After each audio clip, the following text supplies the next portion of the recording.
Howdy, TubeDude here. Thanks for dropping in to watch the video. Hope you enjoy it. Sorry this isn't an action-packed video segment with leaping fish and all that good stuff, but I don't have a photographer that follows me around taking action shots, so you got to settle for this. And since I've been told I have a face made for radio, it's probably to your advantage to not have my smiling face in every frame of the video anyway. Purpose of this video is fligs, shapes, sizes, and colors.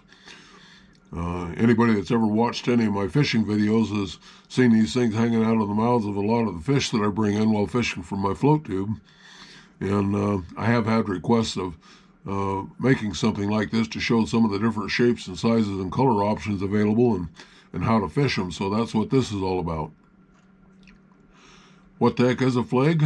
Well, it's basically just my own creative contraction of the two words floating and jig.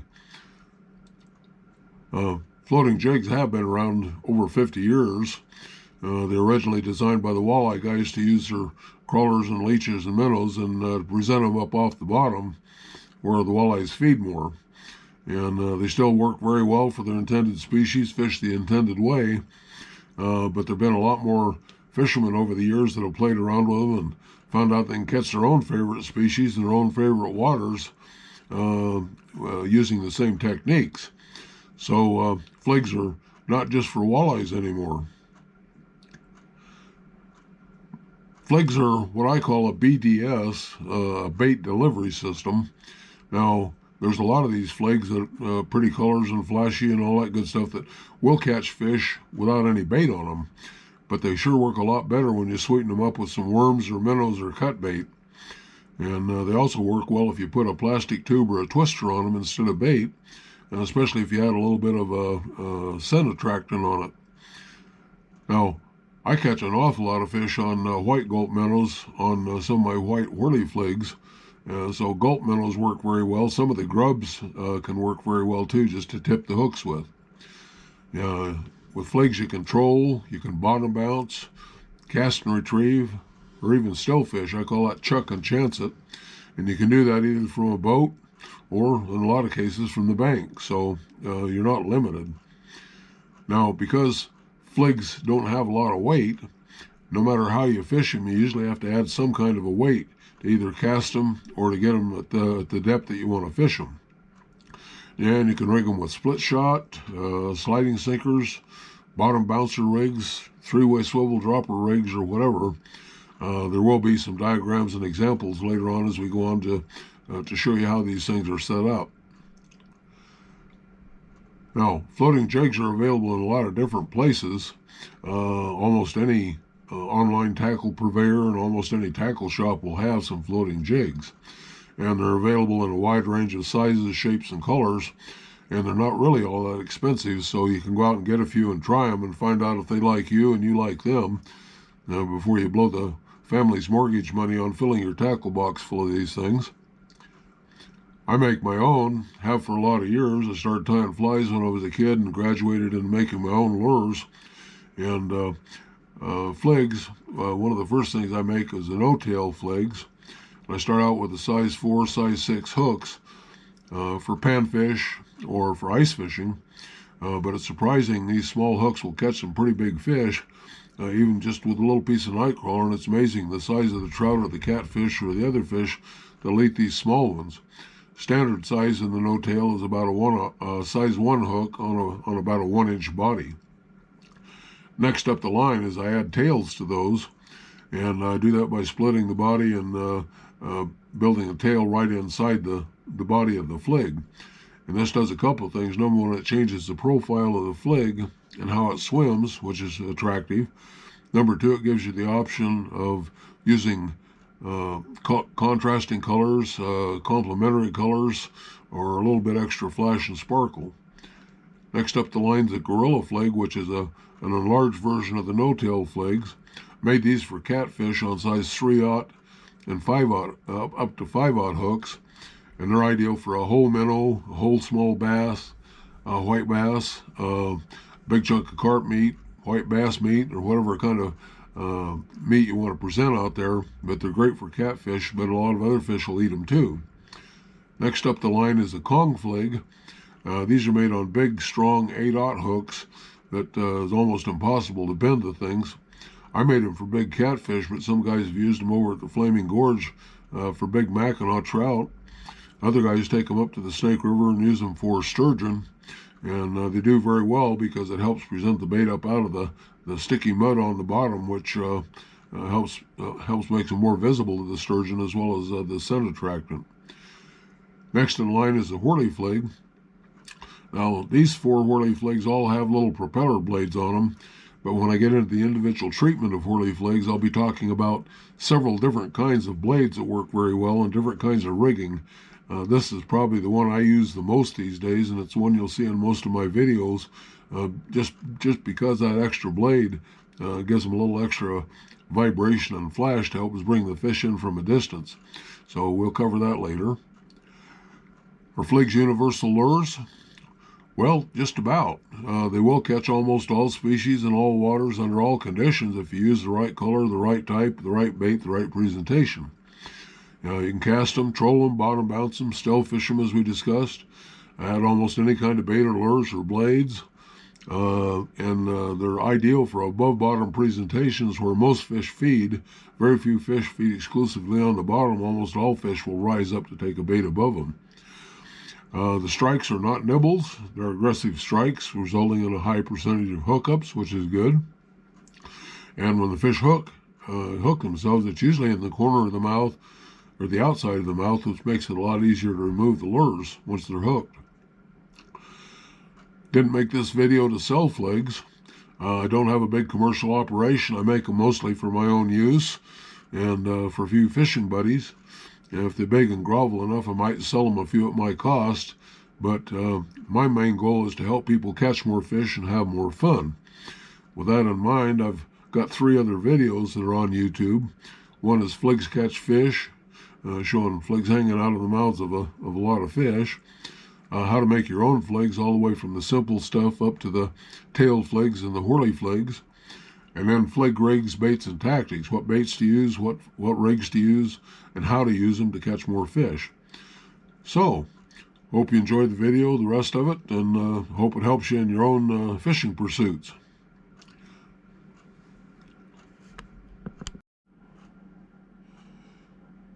I first started making my own fligs about 30 years ago.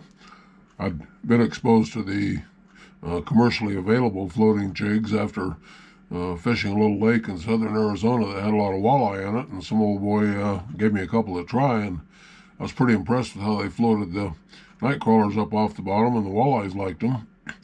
So since I make my own lures and tie my own flies, I decided to try making a few fligs. And first ones were pretty rudimentary. I just snipped them out of some styrofoam or some other foam and roughly shaped them with some scissors, put a little paint on them. Some of them I put weed guards on. Just fished them with a simple crawler rig and a split shot, nothing fancy. But I caught a lot of fish on them in Arizona, and it convinced me that they were at least worth using for a while down there. Moved back to Utah about 20 years ago. Kind of forgot about the fligs for a while. Then I saw an article on using floating jigs for a variety of species besides walleye, and decided to give them another try here in Arizona. So first ones I made were just simple molded foam bodies on plain hooks, no tails or anything. Did paint them up in some of my favorite fish catching colors. These are the standard, what I call standard size on size 1 hooks. Work really well for a piece of night crawler or small minnow, piece of minnow, and caught a lot of fish on them.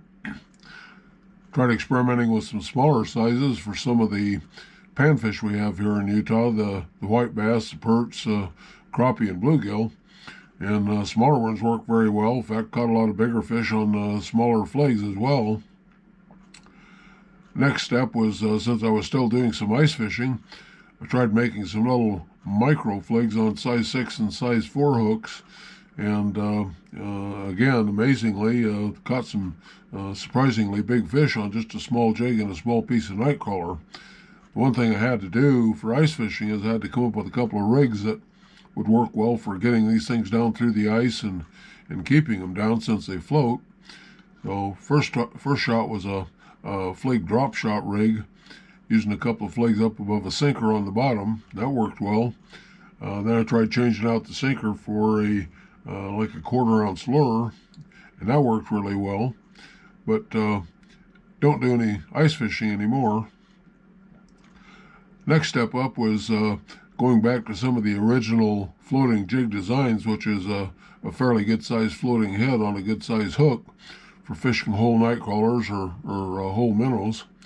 And again, my favorite Utah fish catching colors, and caught a lot of fish on them of all species. They worked really well, but decided since I caught a lot of catfish that I'd go to something a little bit bigger. Worked up to Gorilla Fligs on size 3 out to 5/0 hooks, and these really did work very well for big catfish.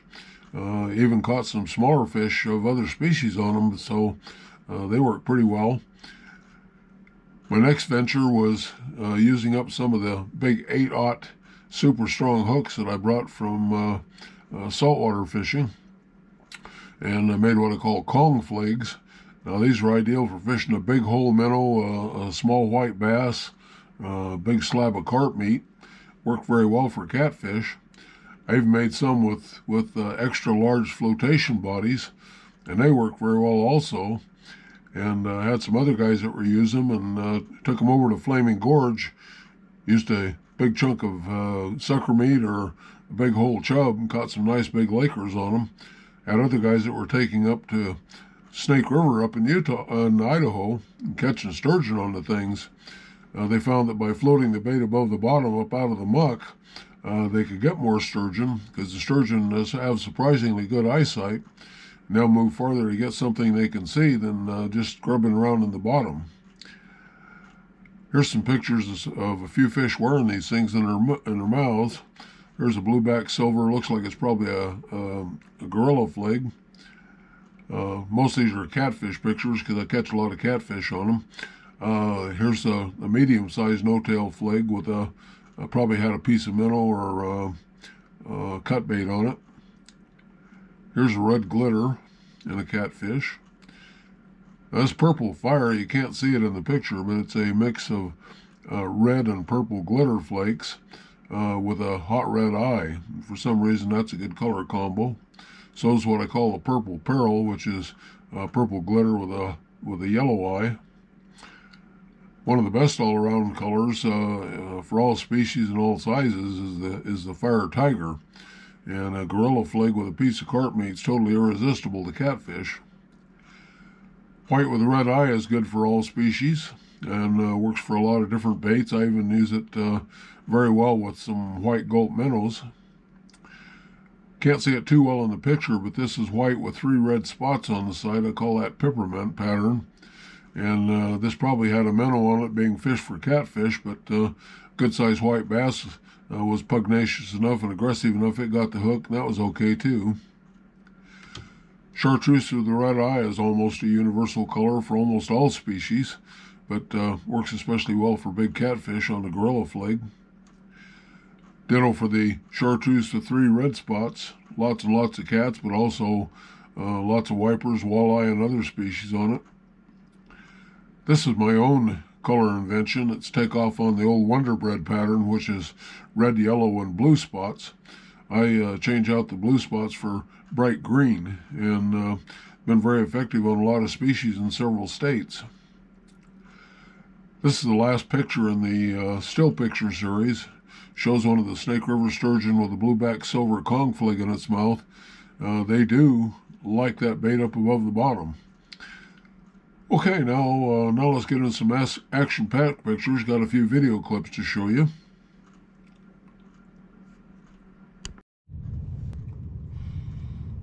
Okay, now let's talk about some tailless fligs. Shows how to rig a minnow backwards on a sliding sink rig for fishing inside the marina. Here's a catfish caught on that chartreuse with the 3 red spots. Good color for perch, but the catfish also eat it. Nice view of the marina. cat caught on the orange tiger tailless flig, a different spot inside the marina. And again, hooked right in the corner of the mouth. Now we're outside the marina. Here's a cat caught on a pink tiger, hooked right in the corner of the mouth, which is as it should be. And here's Double Trouble. Caught a 24-inch and a 25-inch cat on both rods at the same time. One took the chartreuse with the 3 red spots, and the other has the pink tiger down inside its mouth. That's definitely the kind of trouble you can live with. Okay, this is the section on tailed fligs. Tailed fligs are really nothing more than untailed fligs with the fibers molded inside the body to make a tail. The good thing about those is it helps change the profile on the lure and improves the swimming action. Also can add a contrasting color or a complementary color depending on what kind of a flig you're making. Also allows you to add a little bit extra flash if you use the metallic colors. This is great for rigging up either tandem or combo, and it takes a little bit more effort to make them, but it's definitely worth it in a lot of cases. Making a tail flig starts out the same as with almost any other flig. You have to cut the plugs out of a high density foam material. Then you shape them a little bit with a Dremel tool to get the shape you want. Then there's about 4 steps that all go together. Got them all included in one picture here. First of all, you use a fly tying vise to tie on the tail materials just loosely. It doesn't have to be fancy. Then you split the foam with a razor blade, and you slip the hook inside the foam. And then you finish that with super glue. Put a little super glue in it. Squeeze it closed and hold it closed for 8 to 10 seconds, usually enough to get it to bond. Then you're ready to start painting. You can paint them up in any color you want. There's lots and lots of different colors. A lot of them aren't even shown here, and they'll all work at one time or another. And after a while, you learn what your favorites are for the species you're fishing and the water you're fishing at the time of the year you're fishing. You can fish tail fligs a lot of different ways.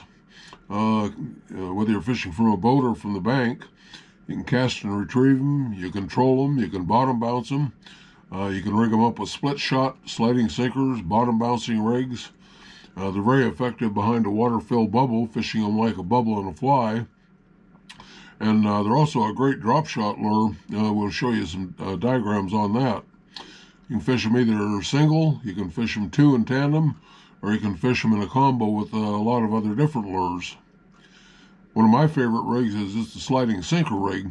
Fish a lot out of my float tube, so I'm usually just kicking along slowly in the float tube, either dragging them or lifting and dropping them to give them a little extra action. But I'll also goose the electric motor to troll them at anywhere from about 0.3 miles per hour to maybe a mile an hour. Never go faster than that with the tail fligs. If I go faster than that, it's usually with the whirly fligs we'll talk about later. A couple of options when you're dragging these fligs along is, number one, what size sinker do you use? When I'm going slow, I only use an 1/8 of an ounce or 1/4 of an ounce sinker, and I usually use only about a 12-ounce or 12-inch leader. If the fish are near the bottom, if the water's cold, if the fish aren't moving real fast, whatever. But if I'm A, trolling faster, or B, if the fish are more active or higher in the water column, then I might go up to a 24 or even up to a 36-inch leader. So have to take some experimentation on some trips to find out what's going to work the best. This is an example of a perch caught on a short leader, fishing down near the bottom when the water's cool and the perch are near the bottom and moving slow. This is an example, catfish are moving faster in the summer, and when the water's warmer and they're coming up in the water column, use a longer leader. That also works well for the walleye and the wipers and some of the other species. Now, if you're casting from the bank, or even if you're fishing from a boat, sometimes this dropper rig works really well. And I like to rig up with a split shot on the bottom, especially if I'm fishing over snaggy water. That way, if the sinker snags up, you can grab the line, pull on it, and the sinker will slide off, and you've still got your lure and hopefully a fish. I fish small minnows a lot with the tail fligs, and I usually fish them by hooking them up through the lower John out through the top of the head. That's a good secure hook, and usually most of the bites you'll get a hook up on them. Now, if I'm fishing a partial part of a minnow or a piece of cut bait, I'll rig them like this. Notice that the hook point is exposed. That'll also give you a lot better hookups on the strike in most cases. If you fish night crawlers, there's a lot of ways of rigging those. Sometimes you just put a 1-inch piece of crawler on and let it hang, or you can put 2-piece on and get a 2-piece flutter. You can ball it up a piece of night crawler and that'll still work. If you want to fish a crawler rig for walleyes or some other species, you can add a 3-inch length of leader and a stinger hook, and then you've got a crawler rig. Now for some naked fish pictures. Here's a picture of a nice walleye on a pale perch flig. Here's a walleye. The other one was a trout. I'm sorry. Here's a nice walleye on a pale perch with a piece of crawler. Here's a nice white bass on a pink glitter. Another white bass on red glitter with a chartreuse tail. Perch on a pale perch with minnow. That's a real good combination for perch. Blueback silver catches a lot of species. That's a nice little white bass. Yellow perch with a blueback silver. Here's a nice smallmouth on a pale perch with a piece of worm. Another perch with a fire tiger a flig hanging out its mouth. Another perch with my traffic light pattern. Nice little walleye out of Pineview on a fire tiger. Oh, a chub will eat a flig? Well, they eat anything a trout will, so I guess it's not all that far. Well, even carp will eat. Oh, I'm sorry, that's not a carp. That's a toothless golden walleye. Here's a cigar-shaped walleye, a little small one. We catch a lot bigger ones than that, but this one's on the peppermint, which is kind of an attractive little lure for a lot of fish. Here's the clown pattern in the mouth of a catfish. Catches a lot of species. Perch with a orange tiger. Perch with a purple perch. Note the spelling. Another nice crappie on a pale perch. And a catfish on a pink tiger. Amazing how catfish like pink sometimes, almost obscene. Here's pale perch catching a perch. Another white bass with a red glitter and a chartreuse tail. Real good color for a lot of fish. This is what I call my shadlet. It's a holographic silver with a black spot on it. Works really great for all the species in Willard Bay. And here's actually it's a blueback silver, not just a silver glitter. And here's an orange tiger in the mouth of a catfish. And the red glitter with a chartreuse tail and a nice wiper. Here's a bigger wiper with the blueback silver flig. Catches a lot of good fish. Okay, well that's the end of the naked fish pictures. Now we'll get into some video stuff. Hope you like them.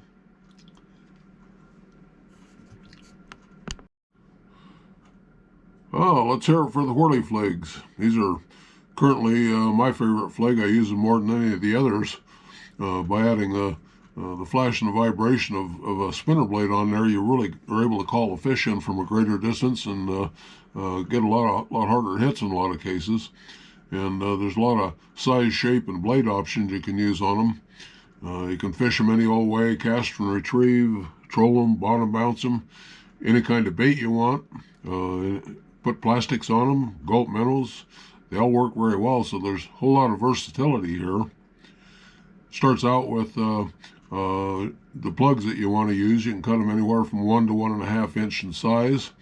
You can shape them by either rounding off the ends or tapering the bodies, and go from there. Now, painting whirly flig blanks is a little more difficult than the ones with the hooks already in them. I run a wire up through the middle of them, hold onto the wire while I'm painting them, and then stick them in a foam pad to dry in between steps. The trick is getting the wire up through the middle in the first place. Have to use either a sharp needle or I use a blowgun dart. Takes a little practice to get used to starting them right in the middle on one end and have them come out exactly in the middle on the other end. But by slowly rotating them and watching the direction, you can get it down, and after a while you'll be turning them out really good.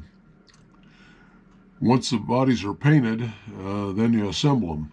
Start out by pre-cutting your wires at the desired length, putting a hook into one loop on one end, and putting either a metal or a plastic bead on there to keep the foam from splitting out.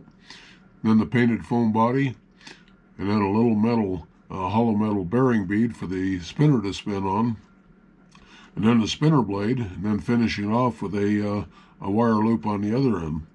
And this is how they should look when you finish them up. You can use a lot of different spinner blades depending on what you have available and what you like the best.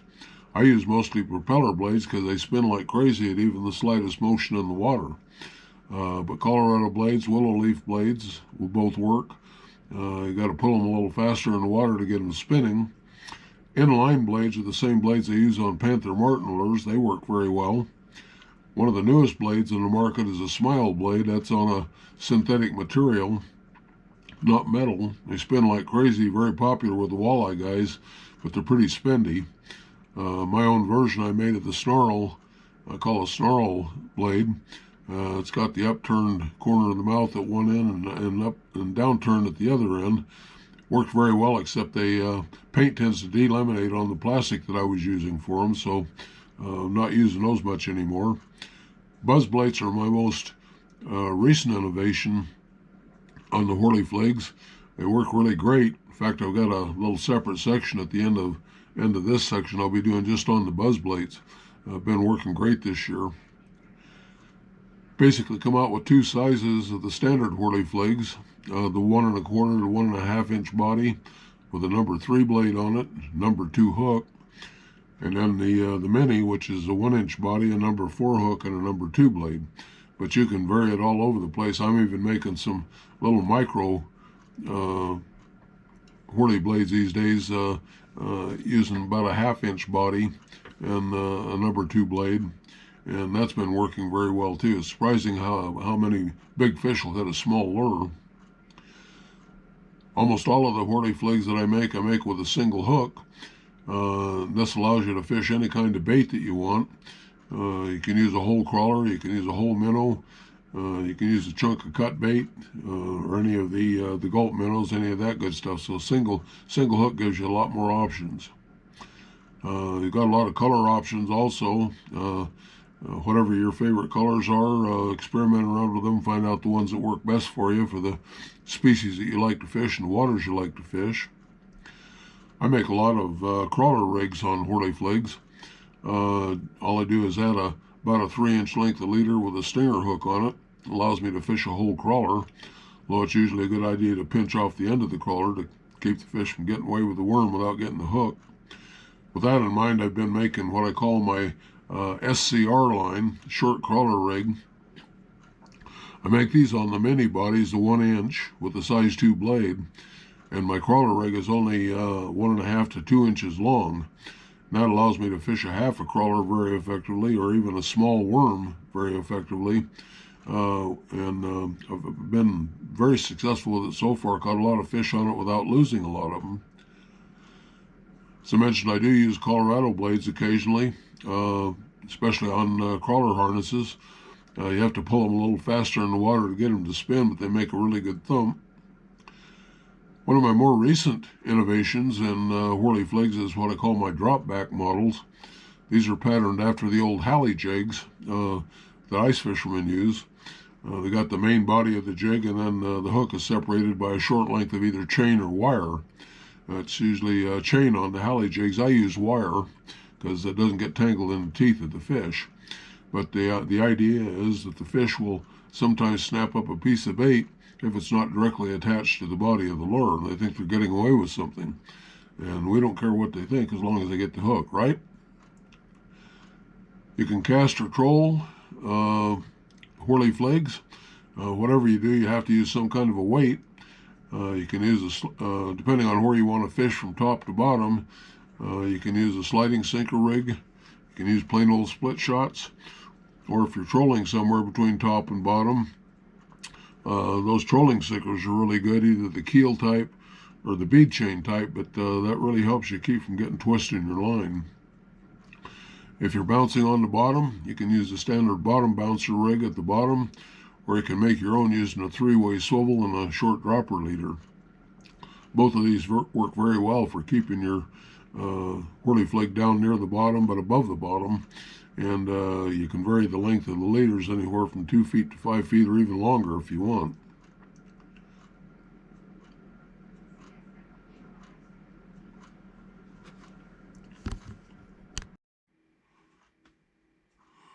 Okay, the next segments are going to show a lot of naked fish with whirly fligs hanging out of their mouths, various types of whirly fligs in various colors.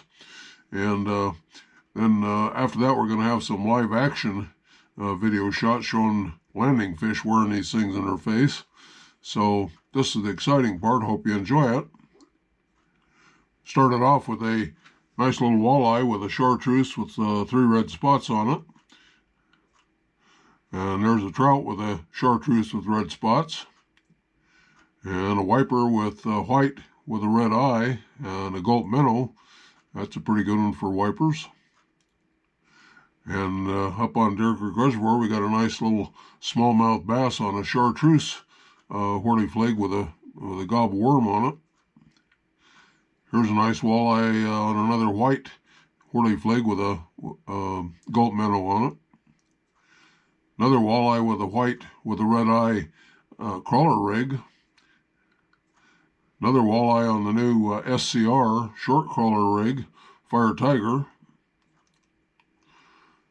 And this is another catfish with a white with 3 red spots whirly flig with a white gulp minnow. This is a catfish on pistachio color, which is kind of a green chartreuse with 3 red spots. Here's a big old catfish with a Fire Tiger whirly flig.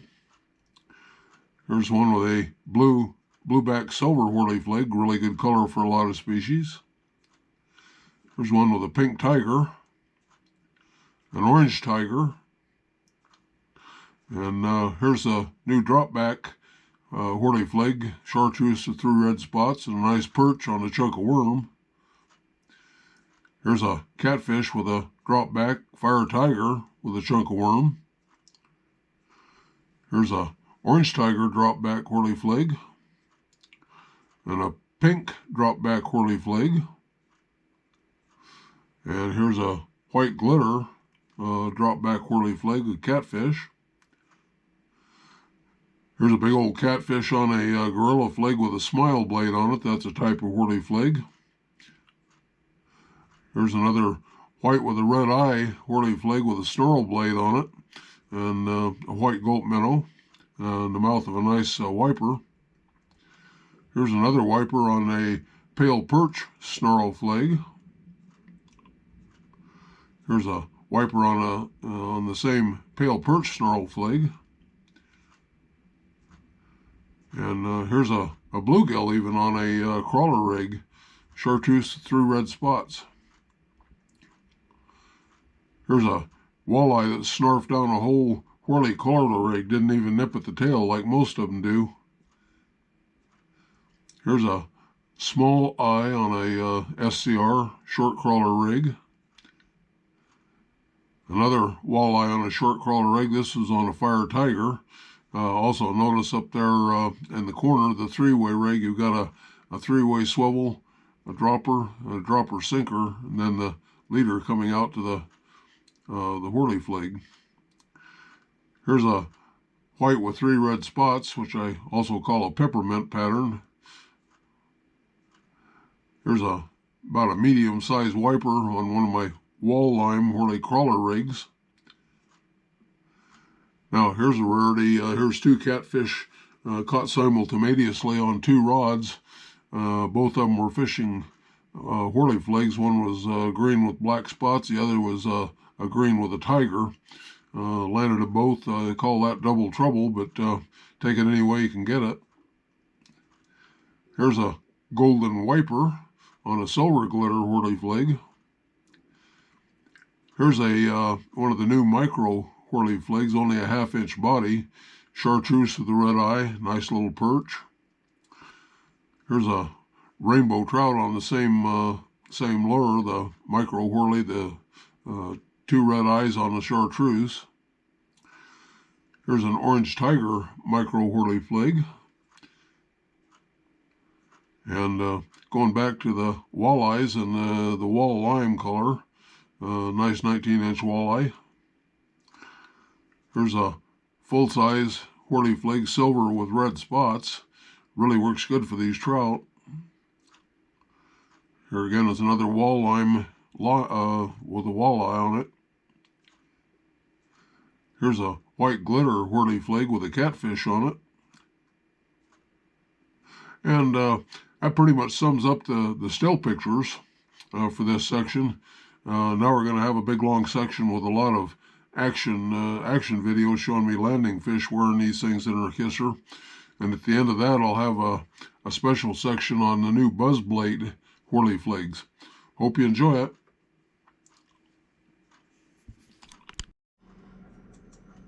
Okay, now let's look at some action shots. Here's a little walleye that ate a trout lure, silver with red spots. This little sequence is showing how I rig up a blueback silver with a half a minnow fishing in Willard Bay.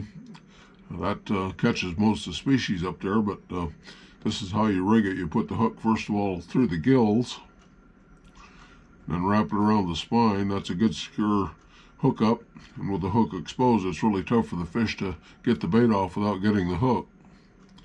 Here's a small perch from Deer Creek on a chartreuse with a red eye.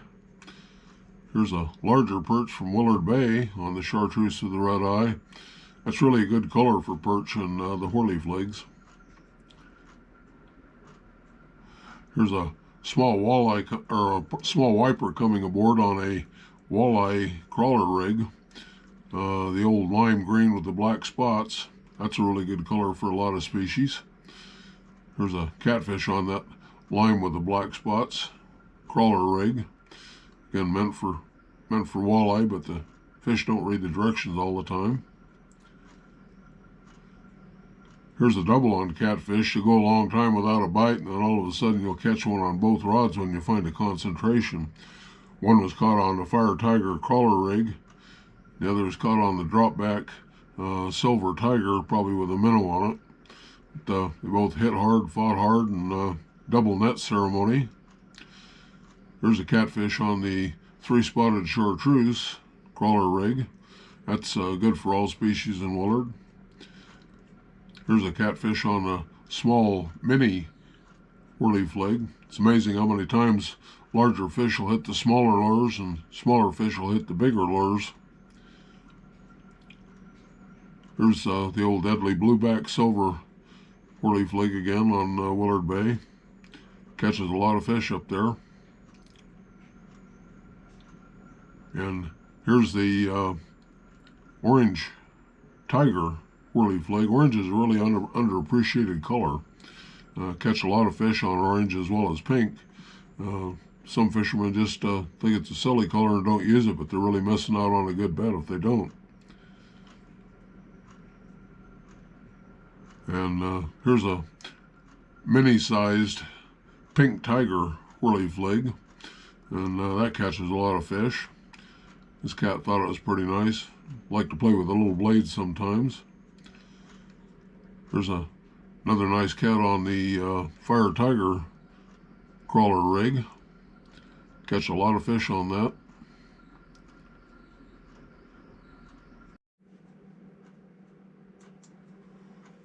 Okay, now let's look at fishing crawler rigs on whirly fligs. Here's a nice walleye on a Fire Tiger crawler flig. Walleyes love that combination of Fire Tiger and crawlers. Here's another one on the same rig. I've had days when I've limited out on walleyes using nothing but that rig. They really do like it. But they also like the chartreuse with the 3 red spots. And I've caught a lot of walleye on that. Also catch the net a lot with the dual hook rigs, but that's always workable. You can live with that. On that same chartreuse with the 3 red spots, on the same day, shortly after I caught that walleye, I also caught catfish on it. They don't always read the directions and see that they're meant for walleyes. And the third species I caught that day on the same lure was a nice yellow perch, and caught it on the chartreuse with the 3 red spot crawler rig. It's amazing how many times you'll catch perch on walleye rigs, and even walleye on perch rigs. But if you got no pride, you catch a lot more fish and have a lot more fun. Next, we're showing one of my new innovations I call the SCR, short crawler rig. Days when the fish are striking just the tip of the crawler and they're not getting a whole crawler and you're missing a lot of strikes.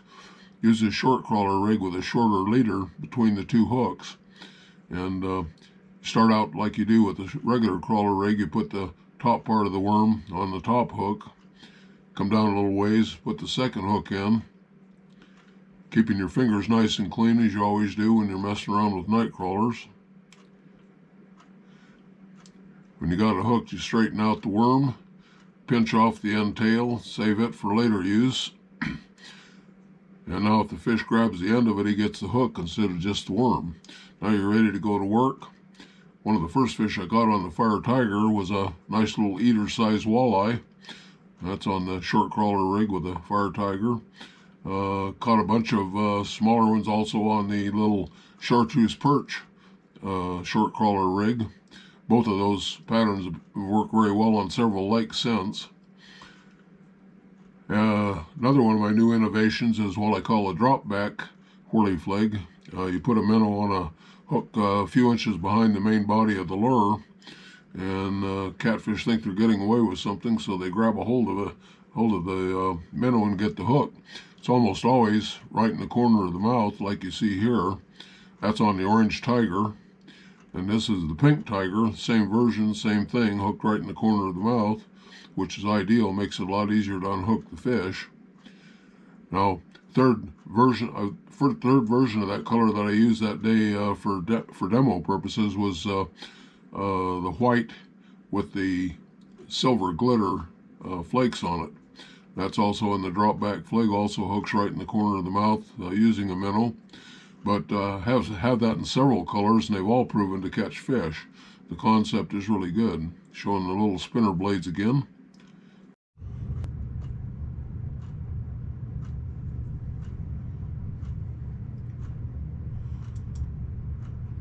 Okay, the last in the series on whirly fligs is the use of a buzzbait blade on the whirly flig. And even though fishing for walleyes on that day, I ended up getting some big catfish on the first time I tried them. Nice big 10-pound mama cat on the Fire Tiger. Notice how easy that spins on the shaft. There's a little smaller 8-pound cat on the chartreuse with the red spots. That's since proved to be a good lure. Here's up on Willard Bay. This is the lime green with the black spots. Caught a catfish on it that day. Since then I've caught some nice walleyes on it. But the real good one for walleyes up there is the Fire Tiger crawler rig with the buzzbait blade. And on this particular day, I got 3 of my 6 walleye limit on that same lure. So it's definitely a permanent part of my arsenal. Now the last picture illustrates that even though big fish sometimes hit small lures, small fish will also sometimes eat big lures. But just be properly grateful whenever you catch.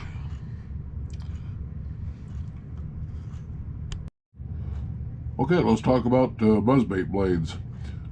Just finished up on the video portion showing some whirly fligs with the buzz blades on them. They work very well. Used to use buzzbaits a lot for bass in the olden days, and really liked them because the blades turn very easily at slow speeds and make a lot of fuss. Figured there had to be some application for them on my whirly fligs. So I took some of the smaller blades, the metal blades in 1.25 inches, plastic blades in the 1 inch with the 4 blades, painted them up in some of my better colors and put them on some bodies. These are a little thicker bodies. Blades on the front worked out very well. Made some up with the blades in the back, called them buzztail fligs after the rattlesnakes I used to play around with down in Arizona. And even made some up in crawler rigs, figured they'd work very well. However, the catfish liked the thicker ones better than the walleye did. So I made up a lot more with the standard whirly flig bodies, and they work very well.